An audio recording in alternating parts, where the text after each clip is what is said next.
जय श्री कृष्ण।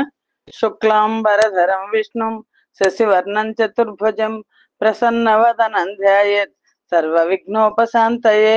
कृष्णाय वासुदेवाय देवकीनन्दनाय च నందగోపకుమారాయ గోవిందాయ నమో నమః. మహాకవి శ్రీ బమ్మెర పోతనామాత్య ప్రణీత శ్రీ మహాభాగవతం చదువుతున్నాం. నవమ స్కంధంలో ఉన్నాం. సుఖ మహర్షి పరీక్షణ్ మహారాజుకు అంబరీషోపాఖ్యానం తెలియజేశారు. సుఖ మహర్షి తెలియజేసిన అంబరీషోపాఖ్యానాన్ని సౌనకాది మహర్షులకు నైమిసారణ్యంలో సూత మహాముని వివరించారు. అంబరీషోపాఖ్యానం ఆ తర్వాత మనువుల యొక్క వంశానుక్రమం ఎలా జరిగింది అన్నది సుఖ మహర్షి పరీక్షణ్ మహారాజుకు వివరిస్తున్నారు.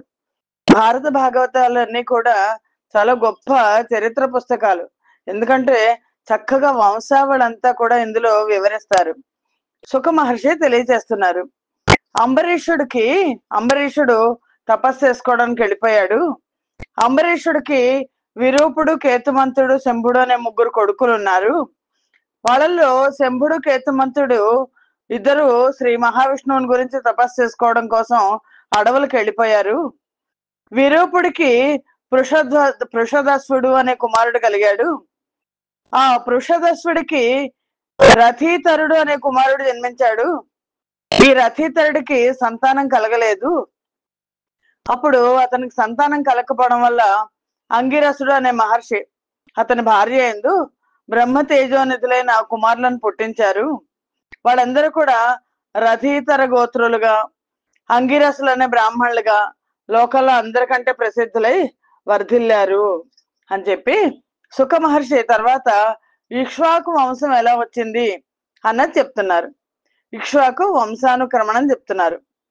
ఒకనాడు మనువు తొమ్మిన వికలుడుగా కథని ఘ్రాణ వివరము వెంటన్ ప్రకటయశుండిక్ష్వాకున్ డకలంకుడు పుట్టిర వికులాధీశుండై.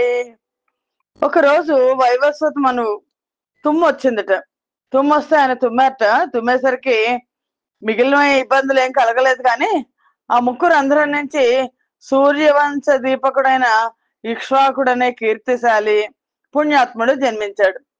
అలా జన్మించడం అనేది దేవత రహస్యాలవి. ఇక్ష్వాకుడి గురించి చెప్తున్నారు సుఖ మహర్షి.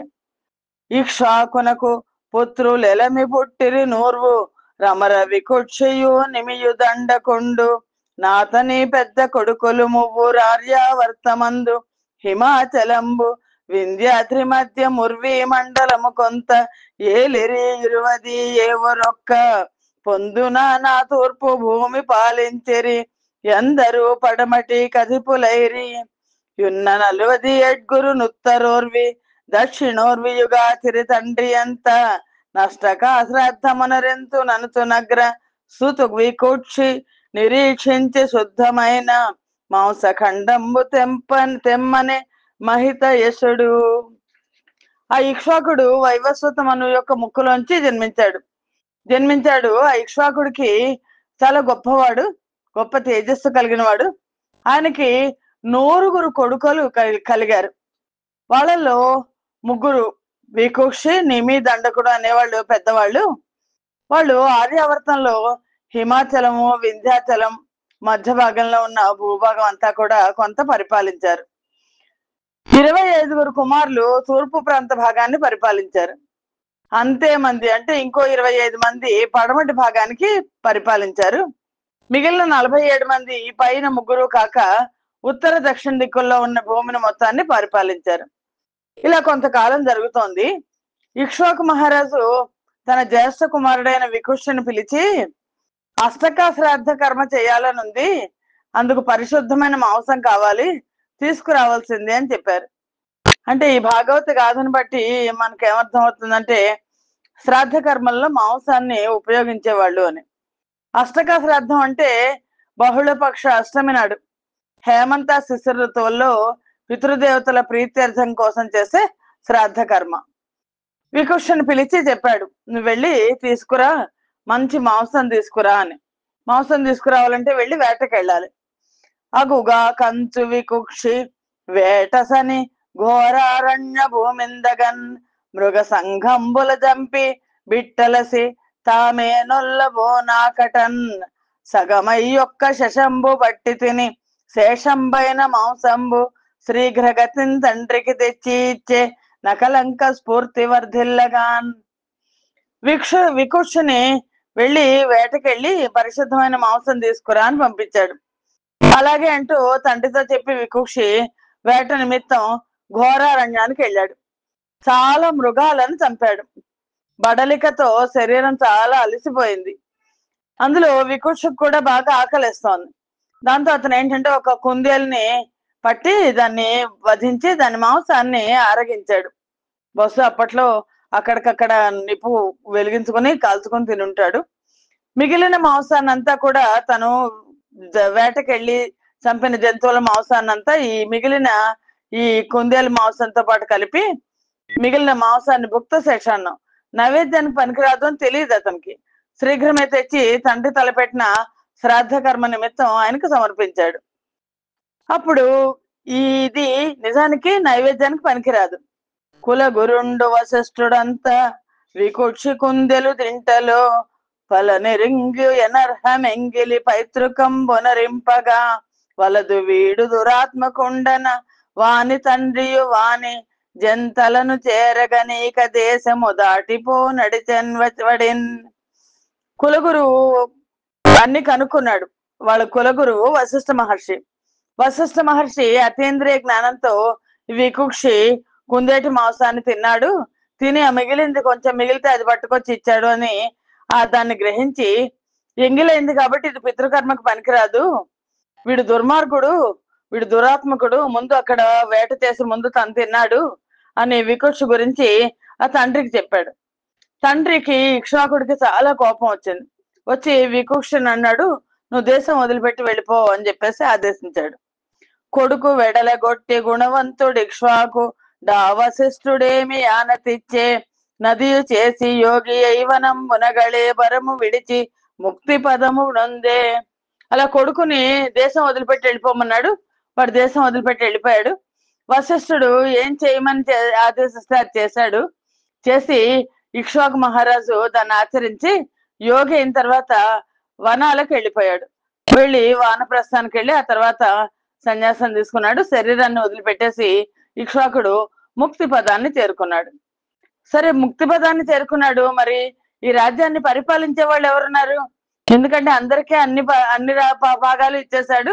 అందులో నిమి దండకుడము తపస్సు చేసుకోవడానికి వెళ్ళిపోయారు.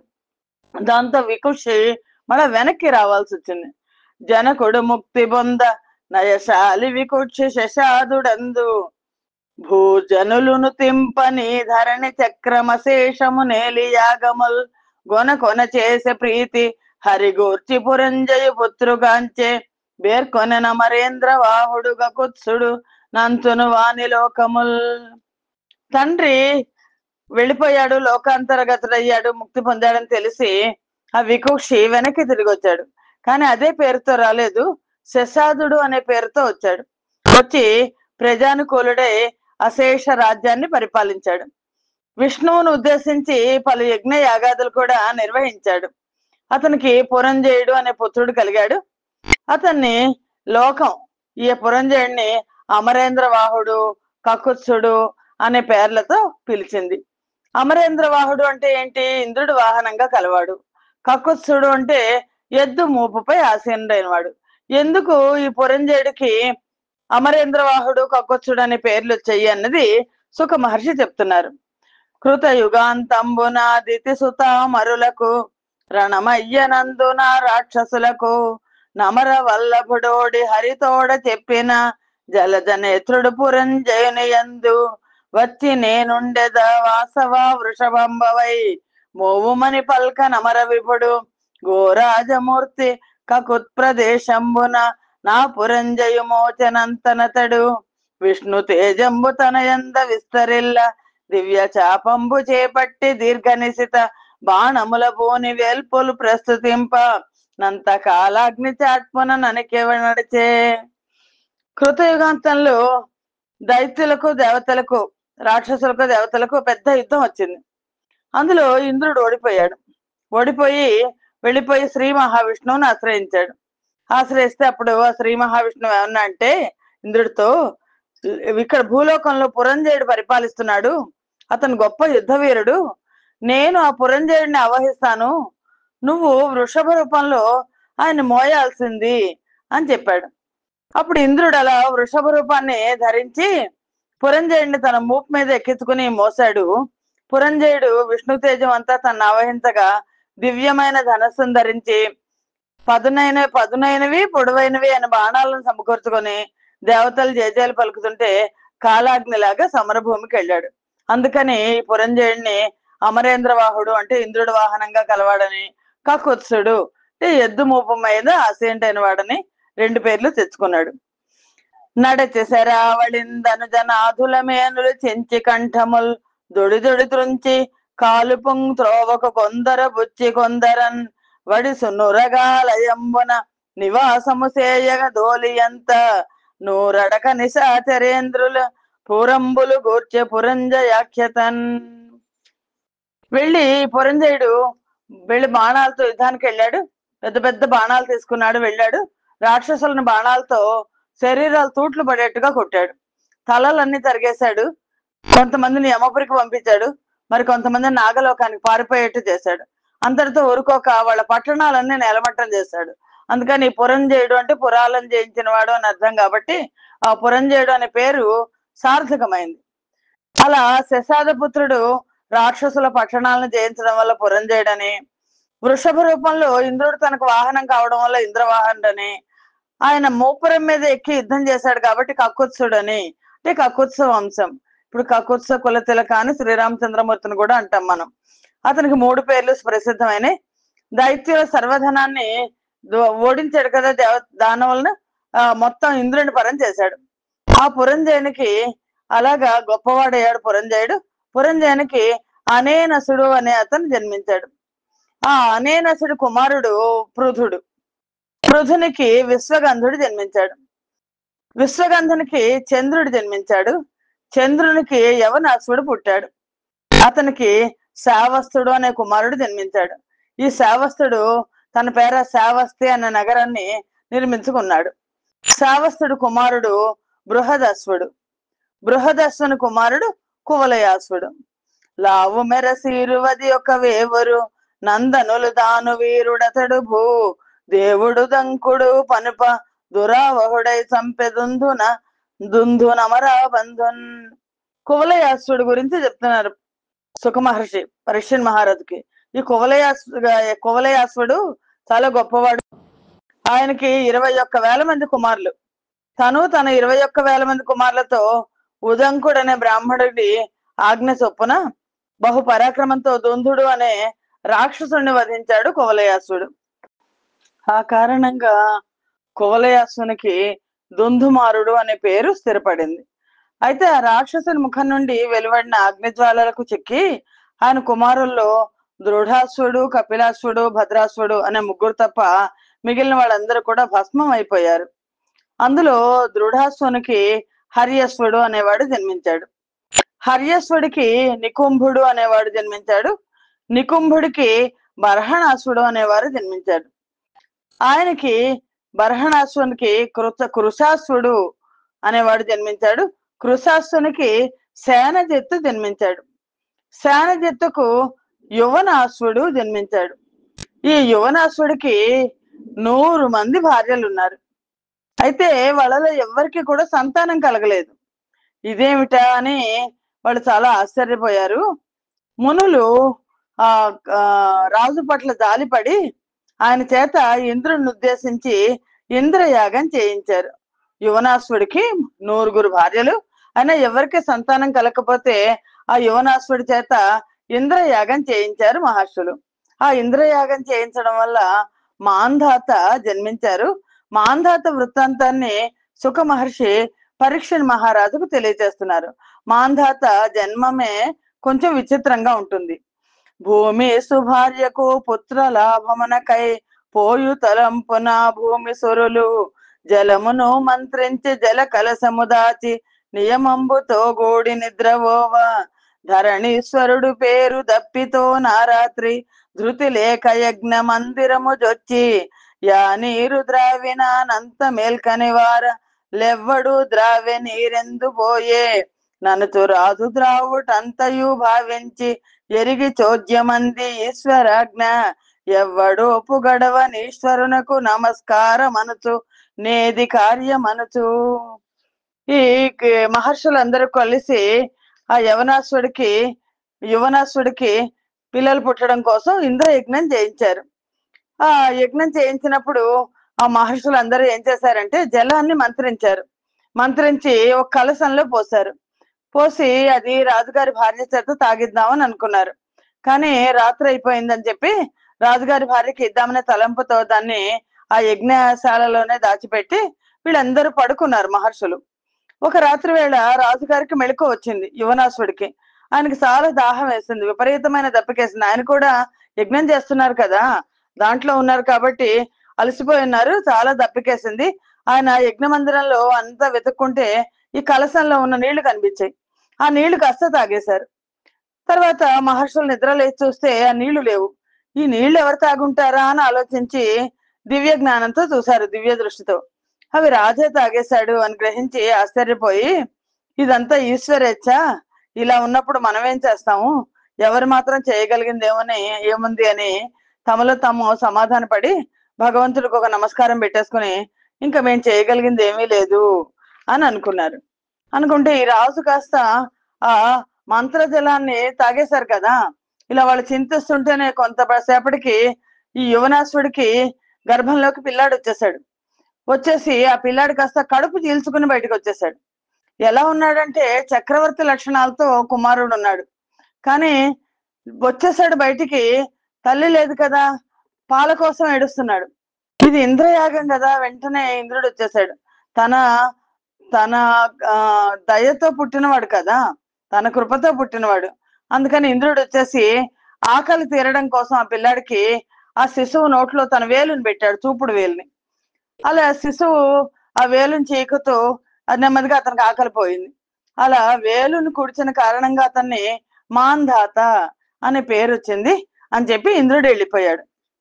కడుపు పగుల ముద్దు కొడుకు జన్మించిన ధీరడయ్యే తండ్రి దేవ విప్ర కరుణ ఎట్ల కాదె కడిది దైవములావు కలుగువాడు బ్రతుకు కాక చెడనే. కడుపు చీల్చుకొని బిడ్డ జన్మించాడు, కానీ రాజు ఏమీ మరణించలేదు. రాజుకి చీల్చుకుని బయటకు వచ్చేసాడు, కడుపు మళ్ళీ నార్మల్ అయిపోయింది. దేవతల బ్రాహ్మణుల దయ వాళ్ళ మహత్యం అలాగే ఉంటుంది.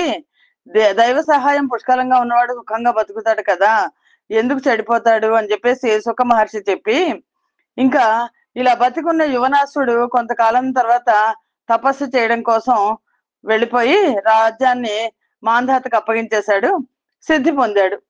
దేవతలు మునుల కరుణతో మరణించకుండా బతికిన యువనాసుడు కొంతకాలం తర్వాత తపస్సు చేసి సిద్ధ పొందాడు. అప్పుడు ఈ పిల్లాడు ఉన్నాడు కదా, పడమట బొడమెడు బాల చంద్రుని మాట్కి బూటకు వృద్ధి పొందే బాలు డల్లన పరిపూర్ణ యవ్వనారూఢుడై రావణాది పుల రాజవరుల దండించి తను దస్యుడగంచు సురేంద్రుడంగింప సూర్యుడై అఖిల దేవ మయున్నతి ఇంద్రియు విష్ణు మాధవు ధర్మాత్ము నదుని యజ్ఞాధీనునాత్మ గుర్చి చేసే క్రతువులు భూరి దక్షిణలనిచ్చి ద్రవ్య యజమాన విధి మంత్ర ధర్మ యజ్ఞ కాల ఋత్విక్ ప్రదేశ ముఖ్యంబులెల్ల విష్ణు రూపంబులనుచు భావించి అతడు. ఈ పిల్లాడు మాంధాత శుక్లపక్షంలో చంద్రుడిలాగా, పడమట ఉదయించిన బాలచంద్రుడిలాగా ఆనాటికి పెరిగిపోతున్నాడు. చక్కగా ఆ రోజుకి ఆ రోజు పెరుగుతున్నాడు. చాలా తొందరగా పెరిగాడు వాడు. కాలం వచ్చింది, పరిపూర్ణ యవ్వనాన్ని పొంది రాజ్యాభిషేకం అయిపోయింది. మహర్షులందరూ రాజ్యాభిషేకం చేశారు. రావణాది శత్రువులను ఇతర రాజులందరినీ కూడా జయించేశాడు. ఇంద్రుడు ఆయన పరాక్రమాన్ని స్తుతిస్తూ ఆయన్ను త్రసదస్యుడు అనే విధంగా కీర్తించాడు. ఆ పిమ్మట ఆ త్రసదస్యుడు అఖిల దేవతామయుడు తానే అయిన వాడు, అతీంద్రుడు, విష్ణువు, మాధవుడు, అజుడు, యజ్ఞమూర్తి అయిన శ్రీమన్నారాయణుణ్ణి ఆత్మలో నిలుపుకుని ఎన్నో యజ్ఞాలు చేశాడు. అంతులేని దక్షిణలతో బ్రాహ్మణ ఉత్తములను సత్కరించాడు. యజ్ఞ ద్రవ్యాన్ని యజమాన విధిపూర్వక మంత్రాలతో గావించే యజ్ఞ కార్యాన్ని, దాన్ని నిర్వహింపజేసే ఋత్విగ్జులను, యజ్ఞ ప్రదేశాన్ని, కాలాన్ని, ఇలా అన్నింటినీ అతడు సర్వం విష్ణుమయంగా, విష్ణు రూపాలుగా భావించాడు. బలిమి నడంచుతో నరులంజలి వెలుగున్, వేడి వెలుగు జనుచోడెల్లన్, జలరుహ నయనుని కరుణను జలువుగ మాంధాత ఏల సిరి నిండారన్. తన పరాక్రమంతో, బాహుబలంతో రాజులను, ప్రజలను దారికి తెచ్చుకుని ఎండ వెన్నెల వ్యాపించే భూమండలాన్ని మొత్తాన్ని ఆ శ్రీ మహావిష్ణువు కరుణతో, సౌభాగ్య సంపదలతో ఆ మాంధాత ఈ జగత్తు మొత్తాన్ని పరిపాలించాడు. అప్పుడు ఆ మాంధాత ప్రభువు శశబిందుని కుమార్తె ఆయన బిందుమతిని వివాహం ఆడాడు. అతనికి వాళ్ళకి పురుకుత్సుడు, అంబరీషుడు, ముచుకుందుడు అనే 3 కుమారులు, 50 మంది కుమార్తెలను పొందాడు. వాళ్ళంతా చక్కగా పెరుగుతున్నారు. యమున జలములోన నదికుడు సౌభరి తపము సేయుచు జలస్థలమునందు, బిల్లలు తన ప్రాణవల్లభయును గూడి మెలగనానందించు మీనరాజు, కనుకొని సంసార కాంక్షి అయి మాందాత నొక కన్య నడుగ నృపోత్తముండు, తరుణి నిత్తును స్వయం వరమున జేకొన మనవుడు నను జూచి యవ్వనంగి, ఏల ముసలిగోరు నిట్టట్టు వడకెడి వాడజాల నరసినాడ నొడల, జిగియు బిగియు లేని శిథిలుండ గరగింప బాల దిగిచి కొనుపాయమెట్లు. ఆ సమయంలో మాంధాతకి కొడుకులు పుట్టారు, 3 కొడుకులు పుట్టారు. మాంధాత శశబిందుని కుమార్తె బిందుమతిని వివాహం ఆడాడు. పురుకొత్సుడు, అంబరీషుడు, ముచుకుందుడు అనే 3 కుమారులు పుట్టారు. 50 మంది కుమార్తెలు పుట్టారు. వాళ్ళంతా చక్కగా పెరుగుతున్నారు.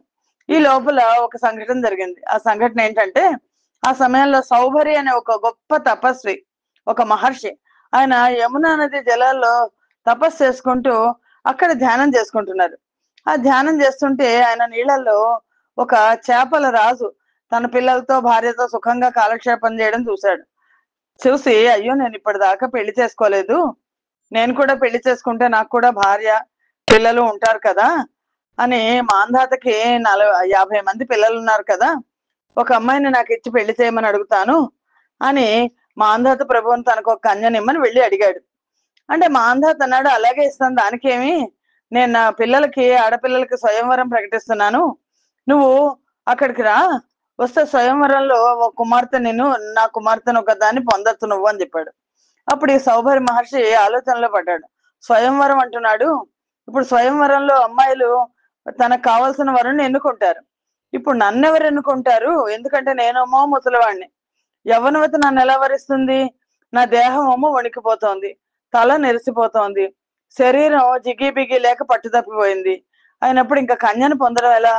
దీనికి ఏమిటి దారి అని ఆలోచించాడు. ఎటుచి తపస్సు చేశాడు కదా, బోల్డంత తపశక్తి ఉంది అని. అంతేకాకుండా బాల పువ్వు బోడి ప్రాయంపు వాణిని చెన్ను వాని ధనము చేర్చువాని మరగనే అని కొంత మరగుగా గెదిరిన్, దన్నెరిగి ముసలి తపసి నేల మరగు. ఒక యువత ఎవరైనా ఉంటే పెళ్లి కొడుకుని ఎవరిని వెళ్ళి ఎన్నుకుంటుంది? అందమైన వాడిని, లేకపోతే ధనవంతుణ్ణి, కొంతవరకు వయస్సు ఉన్న వాడిని గ్రహిస్తుంది. కానీ తెలిసి ముసలివాడిని ఎందుకు వరించదు కదా అని ఆలోచించి సౌభరి మహర్షి ఏం చేశాడంటే, నా తపోబలంతో నేను ముసల్తనాన్ని పోగొట్టుకుంటాను అని తన తపోబలంతో ముసల్తనాన్ని పోగొట్టుకున్నాడు. యువకుడై చక్కగా అలంకరించుకొని వచ్చాడు. ఆ తపోశక్తితో వచ్చాడు కదా. మాంధాత ప్రభు రాచనగర సేవకులతో చెప్పగా విని ఆ సౌభరిని రాకుమార్తెలు ఉన్న చోటుకి తీసుకెళ్లి చూపించాడు. ఈ సౌభరి మహర్షి యవనవంతుడయ్యాడు, చాలా అందగాడయ్యాడు. ఎంత అందగాడుగా ఉన్నాడంటే, ఎవరో దేవత ఎవరైనా వచ్చారేమో అని అనుకుంటున్నారు వాళ్ళు. కోమలులార వీడు నల కూబరుడో మరుడో జయంతుడో, ఏ మరి వచ్చే వీని దడవేల వరింతుమునేమ ఎంచాముని నాథు చూచి చలితాత్మికలై సొరిదిన్ వరించి రా భామినులందరం కుసుమ బాణుడు గీయని గంట వ్రేయగన్. ఈ సౌభరి మహర్షి చాలా అందమైన వాడుగా, దివ్యమైన శరీరంతో వచ్చేసరికి అక్కడ వాళ్ళు వచ్చి ఆ సౌభరి మహర్షిని తీసుకొచ్చారు వీళ్ళ దగ్గరికి. ఆ రాజుగారి మాంధాత కుమార్తెలు సౌభర్యం చూశారు. వాళ్ళలో వాళ్ళు ఇలా అనుకుంటున్నారు, ఇతడు ఎవరు నలకుబేరడమో లేకపోతే మన్మధుడమో కాదు కాదు, జయంతుడు అయి ఉంటాడు.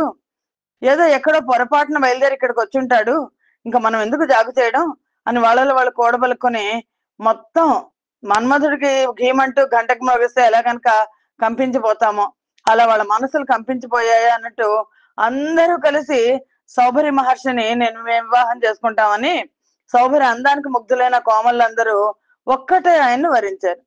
ఇలా వాళ్ళందరూ తన్ని వరించడంతో సౌభరి మొత్తం అందరినీ పెళ్లి చేసుకున్నాడు. తన తపస్సు ప్రభావంతో అనేక లీలా వినోదాలను వాళ్ళ కొరకు కల్పించాడు. గృహ రాజములయందు గృతకాచలములందు గలువలు విలసిల్లు కులకులందు గలకంఠ సుఖ మధుకర నినాదములచే వర్ణనీయములైన వనములందు మణివేదికలయందు మహనీయ పర్యంక పీఠ లీలా శైల బిలములందు శృంగారవతులగు చెలువలు పలువురు తన పంపు సేయ స్థలములందు వస్త్రమాల్జానులేప సువర్ణహార భూరి సంపద నిష్టాన్న భోజియగుచు బూట బూటకునొక వింత పొలుపు దాల్చి రాజకన్యల నందర రతుల తేల్చే. ఈ మహర్షి సౌభరి మహర్షి చక్కగా ఇంతమంది 50 మందిని పెళ్లి చేసుకుని గొప్ప తపోశక్తి తపోబలం ఉన్నవాడు. చక్కని గృహాలు నిర్మించాడు. తానే కల్పించిన కొండల మీద చక్కని మృదుమధురమైన తన గొంతుకలతో చిలకలు తొమ్మిదలు గానం చేస్తున్న ఉద్యానవనాల్లోనూ మణిమయ వేదికల మీద మంచి శయ్యలు కలిగిన కొండ గుహల్లోనూ అందమైన యువతులందరూ తన ఆజ్ఞ చొప్పున సేవలు అందిస్తున్న రమ్యమైన స్థలాల్లో అందమైన వస్త్రాలు, చక్కని పూమాలలు, లేపన ద్రవ్యాలు, బంగారు ఆభరణాలు, గొప్ప సంపద, రుచికరమైన అన్నపానీయాలు ఇలా అన్ని కూడా ఈ 50 మంది భార్యలకు అమర్చే ఏర్పాట్లు గావించాడు. సౌభరి పూటకొక విధంగా ఎప్పటికప్పుడు కొత్త పద్ధతిలో తను అలంకరించుకుంటూ ఆ రాజకన్యకలను అందరినీ మన్మథ క్రీడల్లో ఓలలాడించాడు. పెక్కండ్రు రాజముఖులకు నొక్కడు మగడయ్యే ధనియ కుండె మునేంద్రున్ దెక్కుడు ఘృత ధారలచే నక్కజమై తృప్తి లేని ఎనలు నిభంగిన్. అంతమంది రాకుమార్తెలకు తనొక్కడే భర్త అయినా సరే ఎంత నెయ్యి పోసినా తృప్తి చెందని అగ్నిదేవుళ్లాగా సౌభరికి తనివి తీరలేదు. కొన్నాళ్ళకి ఇలా ఉండగా ఆ రామంబున మునివరుడా రామల తోడ బహు విహారమయుండై గారాముల తనకిట్టట్టు పోరాముల చేసి కొన్ని ప్రొద్దులు పుచ్చన్. ఈ సౌభరి ఉద్యానవనాల్లో ఆ రాజపుత్రికలతో బహుభంగుల విహరిస్తూ వాళ్ళతో తన ముద్దు ముచ్చట్లు తీర్చుకుంటూ కాలక్షేపం చేస్తూ వస్తున్నాడు. కానీ తండ్రికి అనిపిస్తుంది కదా, వీళ్ళకి 50 మందిని ఇచ్చి ఒక ముసలాడికి ఇచ్చి పెళ్లి చేశాను, ఎలా ఉన్నారో వాళ్ళు అని. అలా కాలం జరుగుతుండగా ఒక రోజు మాంధాత ప్రభువు ఈ మునీశ్వరుడు ఎక్కడికి వెళ్ళాడు, తన కుమార్తెలు ఎలా ఇబ్బందులు పడుతున్నారు అని ఆందోళనకు లోనే వాళ్ళని వెతుక్కుంటూ వచ్చాడు. ఆ మహా అరణ్యంలో గొప్ప మణిమయ సౌధంలో చక్రవర్తిలాగా జీవిస్తున్నాడు ఆ మునిశ్రేష్ఠుడు. వైభవంగా జీవిస్తున్నాడు. చూసి చాలా సంతోషించాడు. ముని కూడా ప్రభువుని ఎంతో ఆదరించి సత్కరించాడు. తర్వాత మెల్లగా మాంధాత పిల్లల్ని దగ్గరికి వెళ్ళి వాళ్ళతో మాట్లాడాడు. వాళ్ళని తగు విధంగా సత్కరించి వాళ్ళతో ఇలా అన్నాడు: నా తోడులార మీ పతి మీ తోడే పనుల ఎడల మేలేయనుడు నా తోడిద నా తోడిద తాత మేలనుతునండ్రి తరుణులు వరసన్. నా గారాబు తల్లులారా, మీ భర్త మిమ్మల్ని బాగా చూసుకుంటున్నాడా లేదా, ఏ లోటు లేదు కదా అని తండ్రిగా మాంధాత ప్రశ్నించాడు. అయితే వాళ్ళు ఎవరికి వాళ్ళు నాన్న నా భర్త నాతోనే ఉంటున్నాడు అని, ప్రతి వాళ్ళు మాతోనే లోకంగా ఉంటున్నాడు, మమ్మల్ని చక్కగా ఆదరిస్తున్నాడు అని తండ్రికి విన్నవించి చెప్పారు. అప్పుడు మాంధాతకి చాలా సంతోషం వచ్చింది. వెనక్కి వెళ్ళిపోయాడు చాలా సంతోషంగా. ఇలా కొంతకాలం గడిచింది. గడవగా గడవగా సౌభరి మళ్ళా కొంత చింత చోటు చేసుకుంది.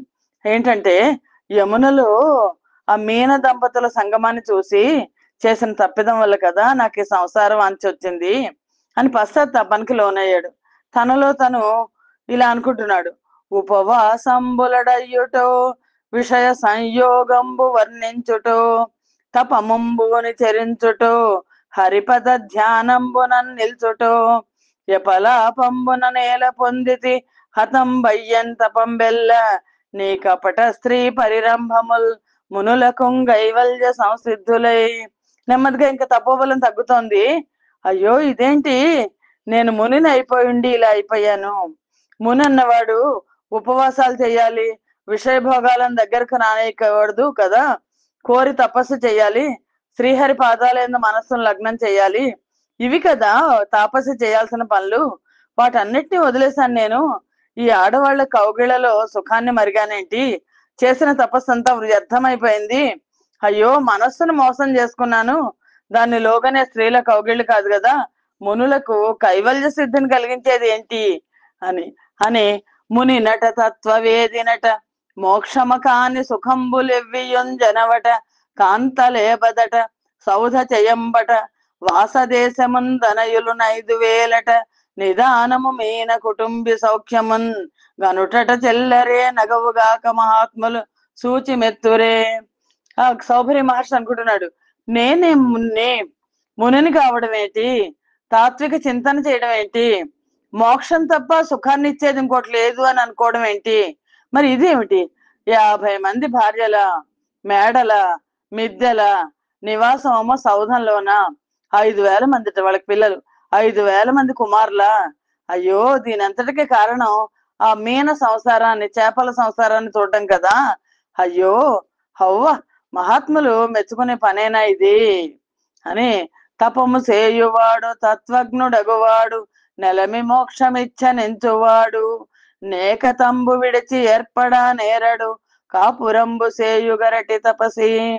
తపస్సు చేసుకునేవాడు, తాత్వికుడు కాదల్చిన వాడు, మోక్షం మీదే తన దృష్టి నిలిపేవాడు, ఏకాంతాన్ని వదిలిపెట్టేసి ఇలా లంపటుడైతే ఎలాగా, సంసారం చేసే తపస్సు మూర్ఖుడు అవుతాడు తప్ప మరొకడు కాదు కదా అని భావించి చాలా దుఃఖానికి లోనయ్యాడు. తను చేసిన దానికి తను నిందించుకున్నాడు, జరిగిపోయిన మోసాన్ని గురించి ఆలోచించుకున్నాడు, ఇహపరాలను సాధించుకోవడానికి ఒక నిశ్చయానికి వచ్చాడు. సంసారాన్ని వదిలిపెట్టేసి భార్యలతో సహా వానప్రస్థ ధర్మం ఆచరించే నిమిత్తం అడవిలోకి వెళ్ళి ఘోరమైన తపస్సు చేశాడు. ఆ సౌభరి మహర్షి శరీరం కృషించిపోయింది. చివరికి యోగాగ్నికి ఆత్మార్పణ గావించి పరబ్రహ్మాన్ని చేరుకున్నాడు సౌభరి మహర్షి. మునితో పాటు కానలకెగిన అతని భార్యలు కూడా మనస్సులో ఏ విధమైన సంకోచం లేకుండా అగ్నిని వెన్నంటి ఉండే శిఖల్లాగా భర్తను అనుసరించి అగ్నికి ఆహుతైపోయారు. ముని పతివనమున కరిగిన వనితలతో నరిగి ప్రాణ వల్లభగతికి జనిరి వెనుత విలి విడివక ఎనలునితో శిఖలు నిలువ కరిగిన భంగిన్. తర్వాత మాంధాత పెద్ద కొడుకైన అంబరీషుడు, అతని తాత అయిన యవనాసుడు తనకు పుత్రుడు కావాలని కోరికతో ఇతన్ని అంబరీషుడిని పుత్రుడిగా స్వీకరించాడు. ఈ అంబరీషుడికి యువనాసుడు అనే పుత్రుడు కలిగాడు, అతనికి హరితుడు కలిగాడు, జన్మించాడు.